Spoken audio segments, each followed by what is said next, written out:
They're here, Commander.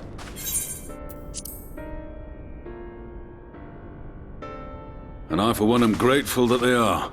Told you've been busy since our paths last crossed at the Gimlet Dark.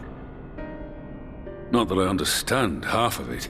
When the Scions spoke of other worlds, I'd struggled to describe what I pictured. Mayhap things would seem clearer were I to hear the tale from your own lips.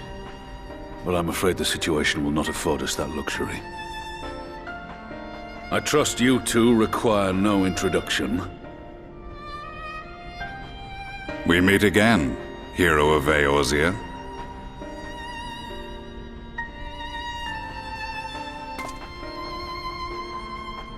Must we repeat this ridiculous display? I pose no threat to you, though what I come to warn you of very well might. Had he meant to do us harm, I hazard he would have kept to the shadows, and brought more than 2 companions. We need not pretend to be the best of friends, but I hope we can put aside our differences for the present.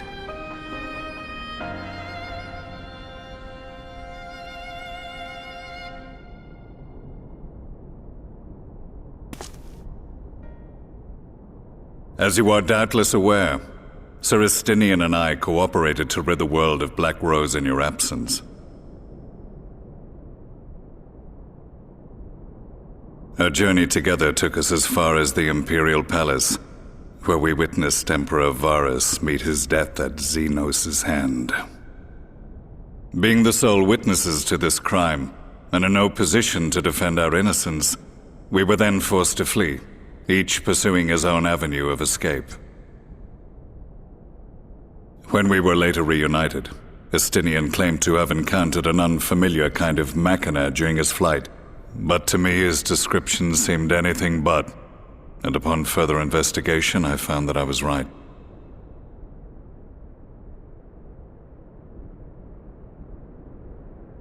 The Empire is developing a new Ultima weapon.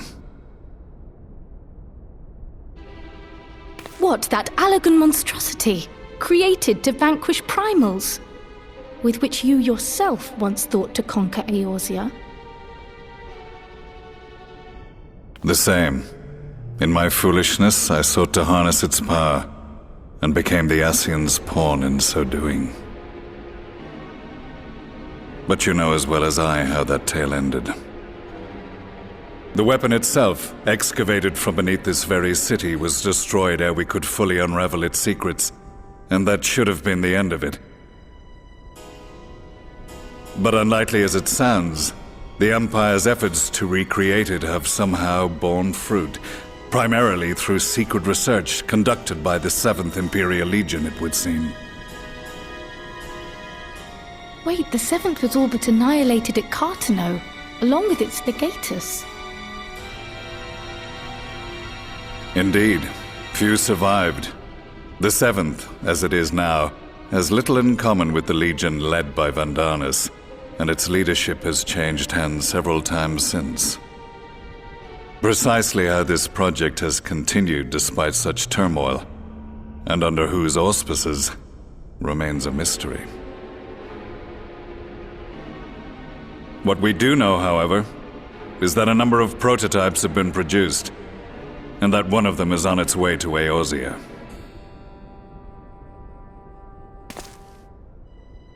We attempted to stop it, but it was all we could do to slow its progress, so we resolved instead to bring you warning. And right glad are we that you did, though it soundly dashed our hopes that tensions might ease at last. As it is, we've begun to strengthen our presence in the Gimlet Dark, and are assembling a force to meet the coming threat. A force with you in its vanguard, I hope. Before you say anything, I know full well you have pressing concerns of your own. Your comrades remain in peril, and I would not ask you to forsake them.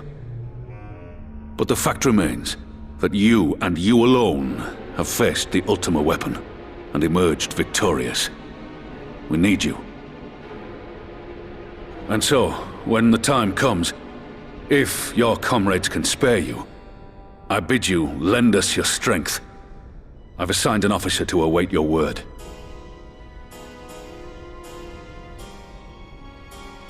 The Ascian's downfall was to be the work of my remaining days. But it was my hand that kindled these flames, and I cannot allow them to spread any further. I will do what I must to see this mistake consigned to history once and for all. Even if it means begging your aid. The Fates will enjoy the irony, even as I endure the ignominy.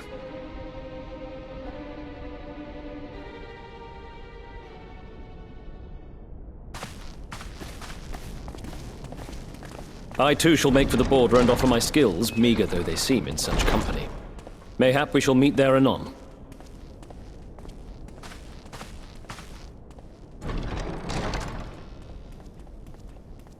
Though we can ill afford to ignore the coming of a new Ultima weapon, our friends' plight grows ever more precarious, and none save you can join them in the first.